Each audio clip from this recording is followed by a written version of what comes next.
सेवण का ख़बर शामिल कयूं पिया। तालका रिपोर्टर मोहम्मद सफ़र सेवानी की रिपोर्ट मुताबिक़ सेवण में अॻूणो वज़ीर आला सिंध मुराद अली शाह पंहिंजे तक में आमद ते सेवण पुलिस इंतज़ामिया दरगाह कलंदर लाल शहबाज रहमतुल्लाह अलैह जे ॿिन्ही पासनि खां ग़रीब मिसकीन रेड़ियुनि वारनि ऐं रक्षन वारनि जी अॼु रोज़ी बंदि कराए छॾी।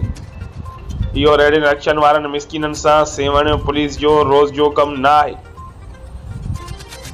वॾे वज़ीर हूंदे सैयद मुराद अली शाह सेवण जे मिसकीननि खे रोज़ी ॾिनी त कान, पर ॿिनि वेलनि जी रोज़ी कमाइण वारनि जी रोज़ी अॼु बंदि कराए छॾी।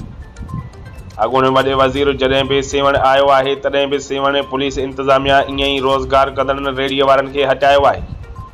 सेवण में अॻ में ई बेरोज़गारी, वरी साईं जे प्रोटोकॉल ॾींदड़ इंतज़ामिया इंतज़ाम संभालींदड़ हिननि मिसकीननि जी रोज़ी बंदि करण में का बि कसर न छॾी आहे। जॾहिं त साईं अॻ में वॾो वज़ीर हूंदो हुयो, हाणे त साईं वॾो वज़ीर रहियो ई न आहे, त पोइ साईं खे एतिरो प्रोटोकॉल छाजो? साईं मुराद अली शाह असांजो साईं आहे, जा पोइ सेवण इंतज़ामिया जो असां रेड़ीअ वारनि मिसकीननि सां ज़ुल्म छो?